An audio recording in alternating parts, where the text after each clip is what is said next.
So it was with my friends in mind that I felt compelled to try and make an explainer to help more people understand the cool stuff that Saber Interactive has graced us with here. I'm going to give you the context you need to understand what Project Aurora is. I'm going to tell you how Titus got into so much hot water on Forge World Graia. I'm going to tell you what, and this is important, Noctilith is, and why turning a pointy bit of it upside down can upset or conversely excite demons to such a degree. I also have a special pet theory about what allows Titus to resist the warp time after time with seemingly no ill effect. That's going to be at the end of the video, and I believe it's going to be very pertinent to any forthcoming expansions we get, so please stick around and check it out. Why is Graia so important to Titus's backstory, you ask? Let me fill you in. An inquisitor named Drogan, who, by some esoteric methods available to him as a psyker, and with the help of some tech priests who really should have known better, captured sparks of warp energy. His intent here was to use this almost limitless warp energy to power a device known as the Psychic Scourge, which would be used against the Orc invasion that was hammering Graia at the time. This Orc invasion presented a real threat to the whole project and led to a distress call being sent out, to which Titus responded. Now, this project on the face of it sounds great, but it's actually deeply problematic for two reasons. The first is Imperial dogma. According to the Imperium, use of the warp for any purpose outside of very narrowly defined roles like sanctioned psychers, astropaths, or navigators is strictly forbidden. This is because the nature of the warp is inherently corrupting and presents an extreme moral danger to even the most hardened soul. While there are factions within the Imperium, of whom Inquisitor Drogan appears to have been a member, that agitate for a wider use of the warp, thereby fighting fire with fire, these factions are a very small minority and are often viewed as being heretics themselves. The second big problem here was mentioned in the first part, corruption. It's not just a theoretical issue, it's a practical one too. Ultramarines fans? Drawing on the warp attracts demons as surely as rotten fruit attracts flies, and that's exactly what happened. Before Titus had even arrived on Graia, Drogan had already faced off against and lost to a demon that was attracted by the warp energy being used. This demon then wore Drogan like a skin suit, sending Titus and his squad off on errands that sent Graia spiraling toward a full demonic invasion unbeknownst to them, but to the great delight of the demon. Once it became apparent to Titus what was going on, it was already too late. He did eventually destroy the power source of the Psychic Scourge, but in doing so, he was exposed to levels of warp energy that should have killed him. Should have killed him, unless he was a heretic, or if there was something more going on.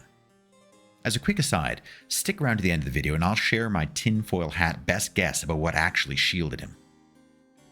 That Titus had fallen to chaos was exactly the assumption his squad mates made. They believed he was being protected by the dark gods of chaos, and thus was a moral threat to the Imperium. He was consequently reported to the Inquisition by one of his personal squad, and spent a long time at their tender mercies before being packed off to the Death Watch. Not surprisingly then, Titus bitterly regretted contravening the teachings of both his chapter and the Imperium. He believed, however, that with the power source destroyed and Graia under inquisitorial quarantine, that an end had been made to the project, and thus his sacrifice had some meaning. Silly boy, Titus. In the grim darkness of the 42nd millennium, there are precious few happy endings, not even happy in quotation marks. Project Aurora. The Adeptus Mechanicus cannot leave anything alone if they think it might help them get closer to their machine god, the Omnissiah. Which is why we are suddenly in Space Marine 2 confronted with this power source all over again. Now, just because the cogs want to put their robot hands all over something is not enough. Not after all that happened. So, how then did it come to pass that Project Aurora got the green light? This is never explicitly stated in the game, as in we never hear directly from Chapter Master Marnius Calgar or the Primarch, but Captain Acheran strongly suggests that Project Aurora has the blessing of the Ultramarines Primarch, Rabut Guilliman. Guilliman is the gene daddy of the Ultramarines and a huge number of successor chapters. So, if he says something is kosher, then they're probably going to go along with it, even if it does appear to be contrary to previously established doctrine. Also, lending even more weight to this decision, which member of the Adeptus Mechanicus has the Primarch's ear? Why, the one who provided him with his shiny new Primaris Marines, of course. Belisarius Cawl, the prime conduit of the Omnissiah. If you're interested to know more about these two, please hit me up in the comments. I would be very, very happy to talk to you at length about the Primarch and the Prime Conduit. Thus, with the Primarch's blessing and Call's technology and skilled servants, the threads of the research that had damned Titus to 100 years of torture and service as a Black Shield in the Death Watch were picked up once more, now under the name Project Aurora. The Archmagos Nozick seems to have had oversight for the project along with our good friend, Maurius Luz. Research appears to have proceeded well, since by the time the Tyranids turned up to attack Avarax, the AdMech had a working copy of the power source used on Graia again. And that's what initially sent Titus into such a rage in this clip. Titus knew exactly how dangerous the power source was, and Primarch's blessing or not, he could not countenance the use of such dangerous forces when he had seen firsthand what they would lead to, as surely as a cup of recaf leads to a bowel movement. But actually, the most interesting thing in that video wasn't references to Graia and Drogon, or the power source itself. No, it was this little word right down here, Blackstone, also known as Noctilith. There is an event at play in the galaxy that is barely mentioned in-game. It is the Indomitus Crusade. This crusade, the largest since the Emperor walked among mankind 10,000 years ago, is led primarily by the returned Primarch, Rabut Gilliman. This crusade is a direct result of a warp event that literally divided the galaxy in half, and is the reason why there are Cadians all over the place now. The event kicked off after a battle on their homeworld, which was full of huge pylons made of Noctilith. So, what is Noctilith? In short, and we are once again going to abbreviate very heavily here, it is a material made by an ancient race of Xenos called the Necrons. This race was active in the galaxy when the ancestors of humanity were hiding from dinosaurs. They too faced a serious threat that used the warp, who were known as the Old Ones. The Necrons therefore were, as the Imperium is now, very interested in ways to combat warp sorcery and psychic powers. Noctilith was their answer. Noctilith can be used to dampen psychic powers and to entirely prevent demonic manifestation. Awesome, right? Yeah, but it is also rare and is most often found on Necron tomb worlds. I'm not going to be going into the Necrons much past this point, but if you'd like to hear me do a deep dive on them, please do post something in the comments because they are fascinating and well worth talking about. So, coming back to the main point. Most conveniently, Demirium, where the Thousand Suns chose to focus their attentions, was just such a tomb world. Isn't that convenient? And I can hear you saying right now, but Athicus, you just got done saying that Noctilith is deadly to demons and psychers. Why would the Thousand Suns go to a tomb world packed full of the stuff? Well, I'm glad you've been paying attention. But I neglected one little detail, and this is where Project Aurora suddenly becomes very relevant. To access the anti-warp properties of Noctilith, it has to be tuned or polarized first. This tuning requires vast quantities of energy. Luckily then for us, we have just such a power source on hand, and it even has a cute little handle on top. Now Noctilith has one more property, just one, but it is really important and relevant to why turning the little spike over presaged all of this demonic vomit. Noctilith can also, most annoyingly, be polarized to enhance warp energy. This is the thing that Maurius Luz didn't understand fully, and it's why Imura was laughing his feathered hindquarters off. He let us do all his work for him. The Adeptus Mechanicus had the resources and the ability to create all the machinery that he needed to open a massive warp rift exactly where he needed it to be opened. He didn't even need to take any risks personally or show his hand early. He just needed to drop a few whispers in the right ears, and the omnisci's little worker drones did the rest for him. Cue a smug Zinchian, just as planned, squawk. Pearls of wisdom indeed. By taking the knowledge and acting on it without care for the sources or consequences, the events on Graia were repeated, but far more severely. This is the double-edged sword of Noctilith. This is why it is of vital importance to both the forces of chaos and to the Imperium. It is literally the most important resource in the long war. If either side is able to amass and deploy enough of it, an end could finally be in sight. This neglects, of course, what the Necrons have to say about the looting of their tomb worlds. To modify a phrase, never laugh at live Necrons. We have 100% not seen the last of them. You do not just trample all over a tomb world without repercussion. The data slates we find on Demirium tell us that the Necrons are awake and they are mad. We, my friends, are in trouble. Anyway, were it not for the intervention of Chapter Master Calgar and the efforts of the operations squads, another warp rift would have opened in the system, sending the Imperium that much closer to its long-delayed demise. Noctilith was the tool that both opened the way and then closed it again. We got lucky this time, but luck is a fickle mistress.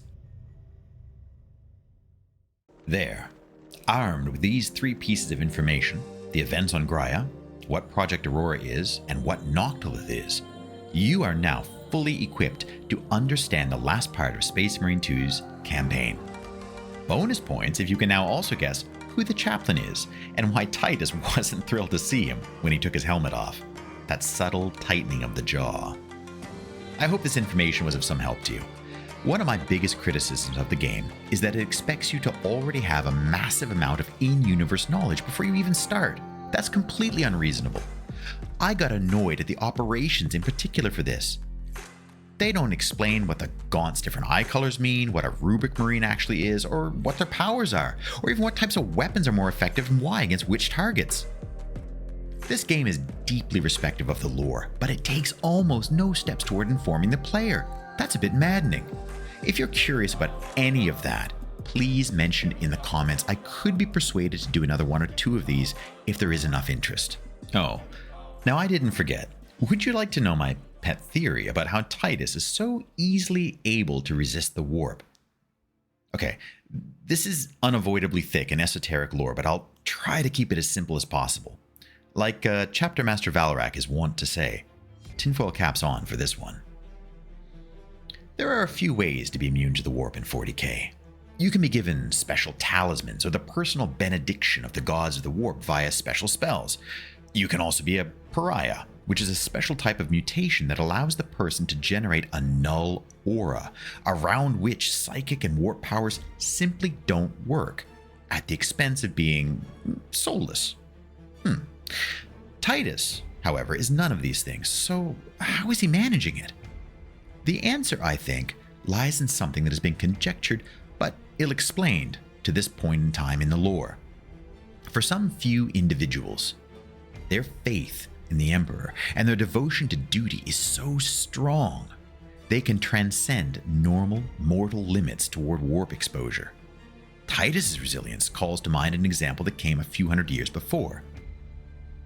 There was once a guard regiment called the Tanith First and Only, or colloquially, Gaunt's Ghosts. These is a series of books written by the master of Black Library lore, Dan Abnett, and I highly encourage you to buy them. Members of the First and Only came to be stranded on a world that had fallen to chaos invasion, called Gereon.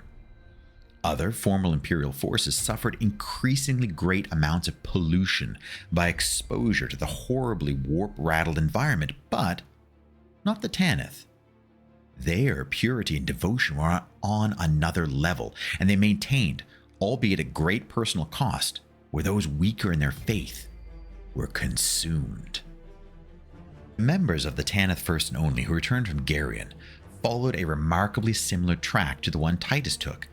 It struck me greatly when going through Space Marine 2's story how similar Commissar Gaunt's story was to Titus's, right down to the same problems with the Inquisition and the suspicion that he and the other ghosts labored under. Thus, I think the answer, although it is never clearly said, is that Titus is a being of such honor and devotion to the Emperor and his duty that he is able to survive otherwise intolerable levels of warp exposure, levels that have consumed and destroyed entire legions of Space Marines during the Horus Heresy are something that Titus can weather. This is incredibly rare and unusual. An otherwise normal Space Marine who seems to be immune to the call of the warp is practically, setting aside the Grey Knights, who are a special case, is practically unheard of. Lieutenant Titus could be just the tool the Primarch needs. A Space Marine whose soul is shielded by the armor of contempt. Now, I'm going to run even further amok here, and I'm going to say that I think the Emperor is taking a direct hand. The opening of the Cicatrix Maledictum flooded the galaxy with psychic energy, empowering all psychers. And who is the biggest, baddest psyker of them all? The Emperor, of course. He can't leave the Golden Throne, but he sure can psychically reach out to servants, especially ones whose souls burn with limitless devotion to the Emperor and his last-ditch plan that he enacted as he lay dying on the vengeful spirit. A Marine like Titus could be an invaluable tool because Guilliman and Call have a plan too. A plan to close the Cicatrix Maledictum, the rift in reality that has the galaxy sundered in half. A Marine like Titus could go straight into the worst the forces of the arch enemy could throw at him, and, crucially, inspire others to do the same. He could be the key to everything. They've even given him the perfect supporters in his own squad. Chiron, a Primaris Marine taken after the fall of Calth to the Word Bearers. Bearer of one of the greatest grudges between Space Marines and 40k. He has Gadriel now too. Gadriel, who has seen Titus's worth and knows that Titus is an unshakable servant of the Emperor. He's so convinced by Titus that he was even willing to emulate his example and take all of the pain of aligning the first Noctilith control rod on himself, seemingly with no corruption. The armor of contempt inspires.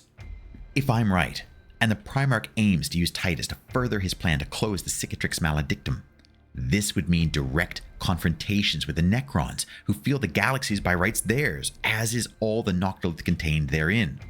This would mean taking the fight right to chaos on all kinds of despoiled worlds and wildly inhospitable settings right across the breadth of the Imperium and beyond possibly. And maybe, just maybe, putting an end to 10,000 years of suffering, slow decline, and defeat. Fighting the Necrons under Zarek, and then going toe-to-toe with Abaddon the Despoiler in a game that's as fun to play as Space Marine 2 is, and perfectly captures the feel of the Imperium? Oh, I would be all the way in for that ride. Just shut up and take my money, Saber Interactive. Maybe I'm wrong, though. I mean, it's possible that Titus isn't what I think he is. Maybe there's some other explanation. But to me, this one feels right.